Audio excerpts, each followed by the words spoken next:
நடிகர் ரஜினிகாந்தின் தயாரிப்பில் 1999 ஆண்டு வெளியான பிளாக் பஸ்டர் ஹிட் திரைப்படம் படையப்பா.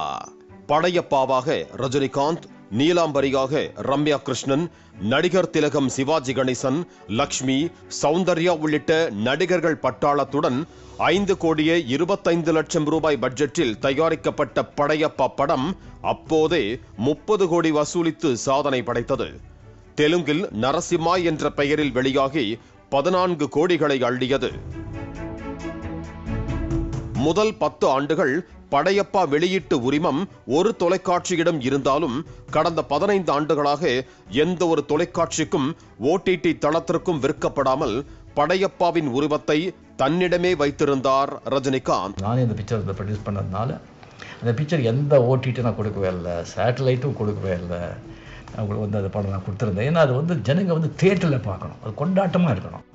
பல ஆண்டுகளாக ஏழை மாணவர்களின் கல்விக்கு உதவித்தொகை வழங்குவதற்காக சப்தமின்றி ரஜினிகாந்த் உதவி வரும் ரஜினிகாந்த் ஃபவுண்டேஷன் அமைப்பின் நலநிதிக்காக படையப்பாவை மறு வெளியீடு செய்ய திட்டமிட்டார். அதன்படி அவரது மகள் சௌந்தர்யா மேற்பார்வையில் மறு வெளியீட்டு பணிக்காக பிரத்யேக வீடியோ ஒன்றையும் வெளியிட்டார்.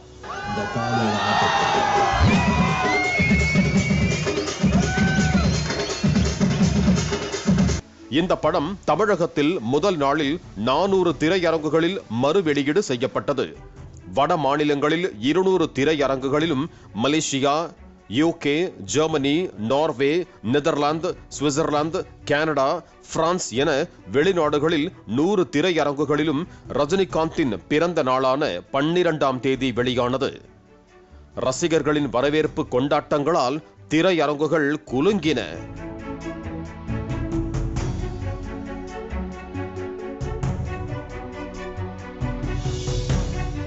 நடிகர் ரஜினிகாந்த் ஊஞ்சலை இழுத்து கீழே போட்டு ஏறி அமர்ந்து கொள்ளும் காட்சி சென்னை கமலா திரையரங்கில் ரசிகர்களின் வேண்டுகோளுக்கு இணங்க 3 முறை திரையிடப்பட்டது. பிரான்சில் 1000 இருக்கைகள் கொண்ட திரையரங்கில் படையப்பா படத்தை காண ரசிகர்கள் நீண்ட வரிசையில் காத்திருந்தனர்.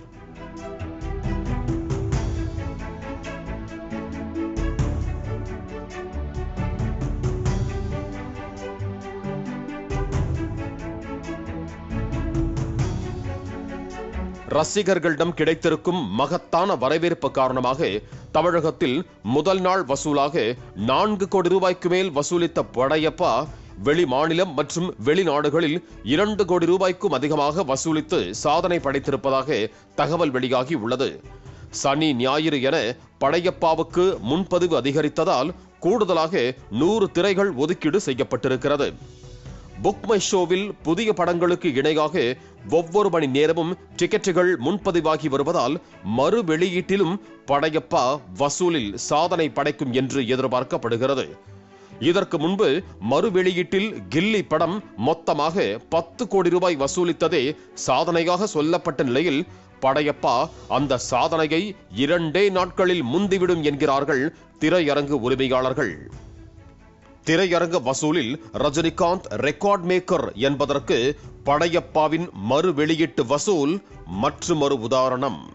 பாலிமர் செய்திகளுக்காக செய்தியாளர் வேல்ராஜ்.